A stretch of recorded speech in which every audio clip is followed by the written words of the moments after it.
শেষ কবে ঠিক দেশের ফুটবল এমনটা সময় কাটিয়েছে তা জানতে হলে আপনাকে ফিরতে হবে হয়তো ৮০ বা ৯০ দশকে। হঠাৎই বদলে যাওয়া বাংলাদেশে যেন নতুন এক ফুটবল ফেডারেশনের আবির্ভাব। পর্দার আড়ালেই চলত যে দলটার কার্যক্রম, ঘরের মাঠ কিংবা মালদ্বীপ, নেপাল, ভারত, ভুটানের মতো দেশগুলোতে খেলতে গিয়েও সঙ্গী হয়েছে হার কিংবা ড্র। শেষ ১০ আন্তর্জাতিক ম্যাচে লাল সবুজের দলটায় জয় মাত্র ২টিতে, সেটাও প্রতিপক্ষ ভুটান আর মালদ্বীপের কাছে। ২৩ গোলের হজম করেছে এই দলটাই শেষ ১০ ম্যাচে। হঠাৎই যেন বদলে যেতে শুরু করেছে গোটা দলটাই। হতে পারত নিয়ম রক্ষার এশিয়ান কাপ বাছাইয়ের ম্যাচ, তবে এক হামজা আসতেই যেন বদলে গেল প্রেক্ষাপট। হামজা আসার খবরে বাফুফে পাশে পেল লম্বা সময়ের জন্য পৃষ্ঠপোষক। ৫ বছরের জন্য পাশে দাঁড়ালো ইউনাইটেড কমার্শিয়াল ব্যাংক।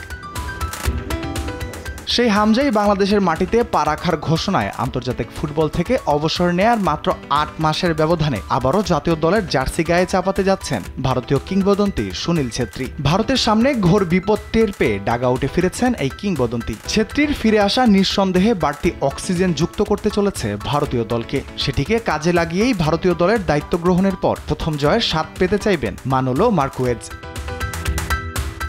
হামজাকে পেয়ে যেন উপমহাদেশের ফুটবলে এসেছে নতুন এক মোড়। বাংলাদেশ দল নিয়ে কাটাছেঁড়া শুরু করে দিয়েছে পার্শ্ববর্তী দেশগুলো। ভারত আগে বাংলাদেশ দলকে যত টানা বিশ্লেষণ করেছে, হামজা আসার পর যেন সেটা এক নতুন মাত্রা যোগ করেছে। আর হামজাকে নিয়ে বাংলাদেশের এমন উন্মাদনা চোখে পড়েছে বাকি ফুটবল বিশ্বের কাছেও। স্পেন, ইন্দোনেশিয়া, ইংল্যান্ড থেকে সামাজিক যোগাযোগ মাধ্যমগুলোতে নিজেদের অবাক হবার খবর জানিয়েছেন অনেকে। একজন ফুটবলারের জন্য পুরো দেশের এমন উন্মাদনা অনেকের কাছেই নতুন। হামজার প্রিমিয়ার লিগের ক্লাবটির শহর লেস্টার সিটি ভিত্তিক গণমাধ্যম লেস্টার মার্কারি ফুটবল প্রতিবেদক জশ হল্যান্ডের টুইটারও ছিল হামজা। নিজ দেশের লেস্টার সিটির এই মিডফিল্ডারের এই উন্মাদনার খবর নিজের এক্স হ্যান্ডেলে উল্লেখ করেছেন এই সাংবাদিক। লেস্টার থেকে বর্তমানে ধারে খেলছেন শেফিল্ড ইউনাইটেডে। সেই ক্লাবের অফিসিয়াল ফ্যান অ্যাকাউন্ট থেকেও আলাপ চলছে হামজার নামে।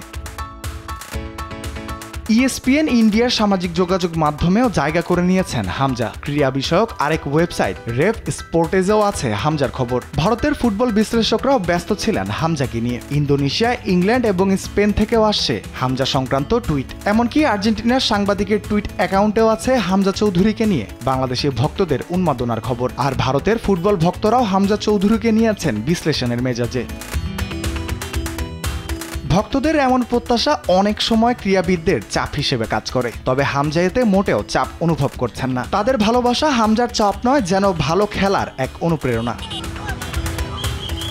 রাফিউল ইসলাম রাতুল, স্পোর্টস ডেস্ক, দেশ টিভি।